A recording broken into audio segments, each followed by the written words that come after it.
489억 분. 지난해 한국인이 유튜브를 사용한 시간입니다. 유튜브로 대표되는 미디어 세계에서 우리는 뉴스를 접하고 일상을 공유하고 세상 사람들과 소통을 하죠. 하지만 누구나 미디어를 만들고 소비하는 지금 좋은 점만 있는 것은 아닙니다. 이미 우리는 미디어 없이는 살 수 없는 그런 환경에서 살고 있습니다. 미디어는 우리가 사랑하는 사람들을 더 사랑하게 만들기도 하고 반대로 또 죽음으로 내몰 수도 있다는 것을 경험하면서 살고 있습니다.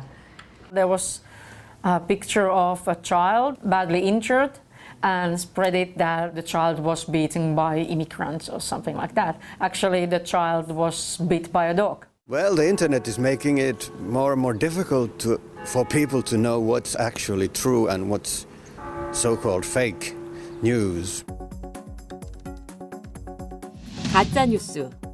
가짜 뉴스는 허위나 거짓 정보를 바탕으로 뉴스 형식을 차용해 만들어집니다. 더 나아가 사실 여부를 확인할 수 없는 루머, 언론사의 과장 보도나 오보를 포함하기도 하죠. 가짜 뉴스가 여론을 조작할 수 있는 수준에 이르자 이를 막기 위해 나온 대안이 있는데요. 바로 미디어 리터러시입니다. 미디어 리터러시란 쉽게 말해 미디어를 올바르게 이해하기 위해 다양한 형태의 메시지를 분석하고 평가하며 의사소통할 수 있는 능력을 말합니다. 우리나라에서는 미디어 리터러시가 가짜뉴스로 인해 최근에 알려지고 있지만 해외에서는 그 논의가 일찌감치 시작됐습니다. 그 가운데 정부 부처를 중심으로 미디어 리터러시를 선도하고 있는 나라가 있는데요. 바로 산타의 나라, 핀란드입니다. 핀란드는 디지털 시민의식과 민주주의 발전에 있어 미디어 리터러시가 큰 역할을 했다고 입을 모읍니다. 그래서 핀란드 국립시청각센터 까비를 찾았습니다. Reading and writing doesn't mean only that we understand the letters and can write them, but we also need to understand audiovisual material, images, different kind of symbols, and so on. And that's why it's so important that we understand all the different ways of expressing ourselves, but also understanding and analyzing the messages we are getting. 핀란드 학교에서는 다양한 교과목에 미디어 리터러시를 결합해 교육을 진행합니다. 학교 교육의 가장 큰 특징은 교육자의 자율성을 존중한다는 것이죠. Every single subject we try to be critical about media and think about if something's written in the paper, do you believe everything or not? And teachers or something, they maybe have a better. I'm a biology teacher, so we do talk about that and how it influences your opinions or how you can influence via social media. 그러나 빠르게 변화하는 미디어 환경에 따라 미디어 리터러시에 대한 끊임없는 고민이 이어집니다. Even though they're not old people, but they still, the evolution in the internet is so quick that nobody can follow it. So the teachers would need some training in that first. 핀란드에서 본격적인 미디어 교육이 시작된 건 2000년대 일입니다. 핀란드 역시 수많은 정보와 콘텐츠들이 쏟아지기 시작했고 2000년대 후반부터 미디어 환경이 급격히 변화하기 시작해 미디어와 정보를 올바르고 비판적으로 수용할 수 있는 능력이 필요해졌습니다. 핀란드에서 미디어 리터러시에 대한 첫 가이드라인은 지난 2013년에 만들어졌습니다. 이후 핀란드 국가교육위원회는 2016년 들어 7가지 교과 공통 역량에 멀티 리터러시와 ICT 역량 등을 포함시켰습니다. 바로 디지털 중심으로 급변한 미디어 환경에 대비하기 위해서였죠.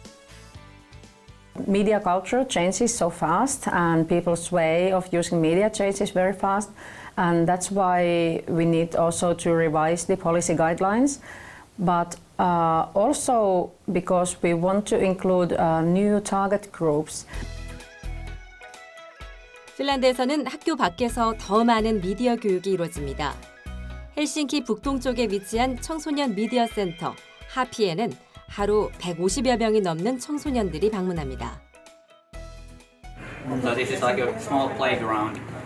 is their thing, whether it's go-karting or engineering or anything. There's all kinds of simulators all over Helsinki, and this is just a video production part of it. 청소년들은 이곳에서 신문과 방송, 사진, 음악 등 다양한 미디어를 교육받고 제작에 참여합니다. Nowadays, when you can just put your music on YouTube, Spotify, everywhere, it's important that you have good quality, and of course that here is people who can give you some advices how to deal with record labels and stuff like that. 이곳은 헬싱키에 위치한 오디라는 공립도서관입니다. 핀란드에서 도서관은 단순히 책을 읽고 대여하는 공간이 아닌 게임, 비디오, 신문, 잡지 등 다양한 미디어를 경험할 수 있는 미디어 교육 공간이죠. 한국에서 언론사에 재직하다가 이제 현재 핀란드에서 미디어 교육을 공부하면서 프리랜서 기자로 활동하고 있는 최원석이라고 합니다. 모든 사람들이 책으로만 정보를 보던 시대는 어느 정도 지금 이미 과거의 일인 거죠. 현재는 더 많은 사람들이 디지털 포맷으로 정보들을 받아들이고 있고, 그리고 책자를 당연히 보는 사람들도 있지만 그 정보 또한 온라인상에서 다 접속이 가능하고 열람이 가능한 형태가 된 거죠. 큰 규모의 도서관에 비해 실제 서간은 크지 않은 것을 볼 수 있습니다. 이유가 무엇일까요? 어떤 형태의 미디어든지 이 도서관에서 한 번쯤은 경험을 해볼 수 있도록 해놓은 거죠. 이 미디어 리터러시에서 추구하는 개념이 결국 이런 것 같아요. 기존의 어떤 읽고 쓰는 능력뿐만 아니라 이걸 생산을 하는데 어떤 형태로 생산할 건지에 대한 고민들. 핀란드 최대 언론사인 헬싱긴 사노맛. 이곳에서는 어린이 뉴스도 함께 제작하고 있는데요. 핀란드에서는 어린이들이 신문과 TV 뉴스를 보는 것이 그렇게 특별한 일은 아닙니다. 미디어 교육이 아주 어렸을 때부터 시작되기 때문인데요. 헬싱긴 사노맛의 어린이 뉴스는 어린이들의 관심사는 물론 꼭 알아야 할 시사 문제까지 어린이 눈높이에 맞춰 다루고 있습니다. What languages do you think I should learn in school? I think you should learn as many languages as you want to, and hopefully you're also... This is the most important thing that we are doing, this TV thing. Of course, we have to always think about that we cannot do news only that what kids want to know, but we have to be like very, keep the balance of stuff. 핀란드뿐만 아니라 외국에서도 미디어 리터러시에 관한 연구와 활동은 활발합니다. 프랑스와 호주는 미디어 리터러시를 학교 교육 과정에 포함했고, 영국은 공영방송 BBC가 방송사의 교육 목표 중 하나로 삼고 있습니다. 최근에는 우리나라에서도 미디어 리터러시에 대해 논의가 시작됐습니다. 지난 가을 미디어 오늘은 언론인과 교사 등을 대상으로 미디어 리터러시 세미나를 열었는데요. 교육 가이드라인과 연수 커리큘럼에 대한 교육 당사자들의 의견이 오갔습니다. 같은 경우는 미디어 리터러시 교육을 제일 열심히 하는 쌤도 있지만 전혀 모르는 쌤도 계시거든요. 그래서 어떻게 보면 커리큘럼도 필요하고 전문적인 어떻게 보면 교육이 정말 필요하다 생각이 들어서 까비에서 수시로 세미나를 열고, 그리고 그 세미나에 교수님들 가시고 선생님들 가고 정보기구 담당자, 교육부 장관 다 갑니다. 가서 선생님들을 만나서 또 이야기를 들어보고. 교육 당사자들은 현재 미디어 리터러시 교육 가이드라인 부재와 이를 위한 인프라가 잘 갖춰지지 않았고 교사들을 위한 커리큘럼이 아직까진 부족하다고 지적합니다. 제가 현장을 취재하면서 느꼈던 교사분들의 고충 중 하나는 성과물을 만들어내는 게 조금 힘들어하시는 것 같아요. 모든 미디어에 대한 리터러시가 필요한 건데 마치 가짜뉴스를 감별하는 교육이 된 게 좀 아쉬웠는데, 오늘 발표를 제가 들으니까 좀 그런 면에서는 핀란드가 가짜뉴스라는 특정한 이슈가 아니라 되게 민주주의 차원에서 노력하고 있다는 점은 좀 인상적이었던 것 같습니다. 미디어 리터러시 교육이라는 용어나 그 영역이 따로 생기는 게 학교 현장에서 조금 의문인 부분도 되게 많으신데, 그러면 이거를 어떻게 왜 필요한지가 먼저 설득이 좀 학교 현장에 충분히 되어야 이 교육이 확산될 수 있을 것 같다. 그래서 미디어 리터러시에 대한 다양한 의견도 나눠보고 적극적인 교육의 필요성과 앞으로 나아갈 방향도 제시합니다. 타겟이 비슷한 부분들이 있다면 그걸 한번. 제가 미디어를 생각하지 않았는데 세상에서는 미디어라고 하는 걸 이야기를 합니다. 그래서 이러한 것도 미디어와 어떻게 연계시키느냐. 이미지가 너무 넘쳐나니까 그러면은 얘네들한테 이미지의 표현 교육도 중요하지만 이미지를 받아들이는 어떤 비판적 사고 능력이 더 필요하겠다. 이런 시각을 키워주는 게 더 중요하겠다라는 것부터 접근했거든요. 스스로 정보를 선별할 수 있는 능력. 네. 그 정보에 대해서 그냥 무조건 신뢰가 아니라 좀 거리를 두고 그 정보를 본인이 좀 볼 수 있는 눈을 조금이라도 갖게 된다면 그러면 지금의 문제는 많이 해결될 거라고 저는 생각이 들어요. 내가 어떻게 목소리를 내야 할지, 그리고 어떤 관점, 다양한 관점에서 내가 내는 목소리를 바라봐야 할지 등등등에 대한 이해나 사고력, 힘이 길러져야 하는데 이걸 기르는 게 결국 우리가 다 하고 싶은 일이 아닐까? This change has been long coming. It's all the more important when disinformation is damaging democracy and disturbing our abilities to harness science, to combat climate change, and to extend immunization to all populations at risk. It is indeed media and information literacy for everyone, by everyone.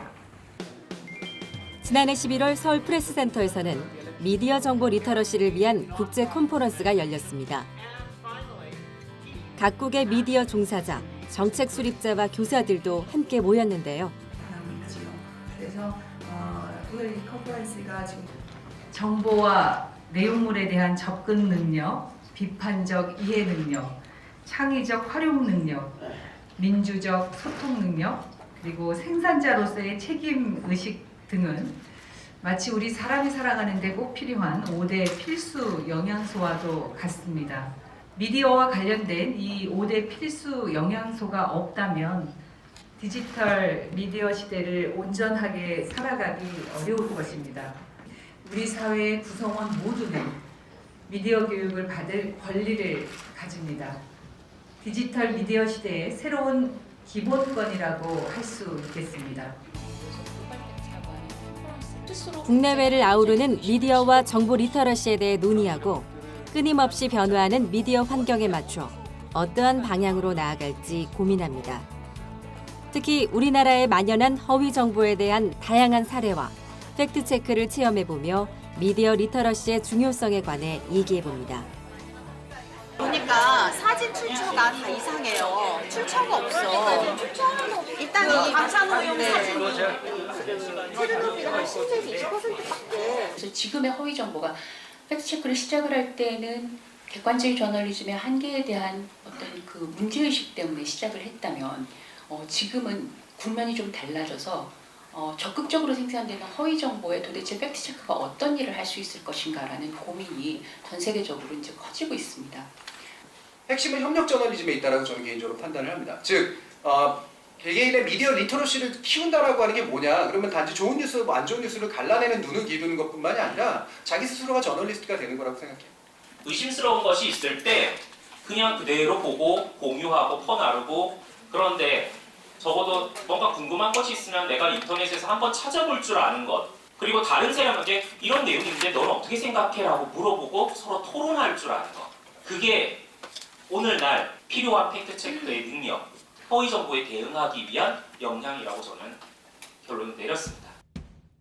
올바른 미디어의 소비와 공급을 위한 미디어 리터러시 교육이 중요해지면서 자연스럽게 언론의 역할도 중요해지고 있습니다. 핀란드 언론인들은 어떻게 생각할까요? I think our job is to cater for all the people, for all the whole of Finland. It gives us kind of a special task and duty to provide unbiased coverage and to serve all Finnish citizens. We are trying to explain everything so simple that everybody will understand. We want to teach people about Finnish society, that they can make their own decisions. Very important for all journalists to try and stick to the truth very strictly and not let your opinions influence in how you're writing or presenting things. 특히 허위 정보와 가짜 뉴스에 대한 문제는 언론의 역할뿐만 아니라 이를 대하는 우리의 대처 또한 중요하다고 말합니다. You actually wait a little bit until you spread some article or video and try to figure out whether this issue is discussed also in other aspects. But I think the people are learning fast and it's getting better. But I'm counting on fact-checking to become more fashionable and people are going to want to have the facts checked in important issues before they form their opinion. Media literacy is a key competence for having a good free time, being able to work in ever-changing working environments, be able to study, and also be able to influence in society, because social media is getting more and more important in getting your voice heard in society. But in the end, it's a question of overall education and how to live a satisfying and happy life in 21st century.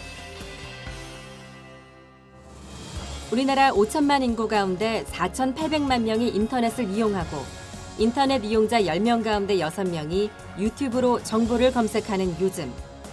미디어를 올바르고 비판적으로 활용하는 능력은 그 어느 때보다 중요해지고 있습니다. 미디어 리터러시. 핀란드를 비롯한 교육 선진국들은 이미 한 발 앞서가고 있지만 지금도 끊임없이 고민하고 있습니다. 바로 이 순간에도 디지털 미디어 환경은 급변하고 있기 때문이죠. 미디어 기술의 발달로 인간과 매체가 보다 밀착되는 시대. 우리나라도 미디어 리터러시의 중요성을 공감하고 미디어 환경 변화에 대한 지속적인 고민과 성찰을 이어간다면 미디어를 통한 디지털 시민의식은 보다 함양될 수 있을 것입니다. 또 디지털 시민의식의 함양은 결국 민주주의의 성장에도 좋은 자양분이 될 것입니다.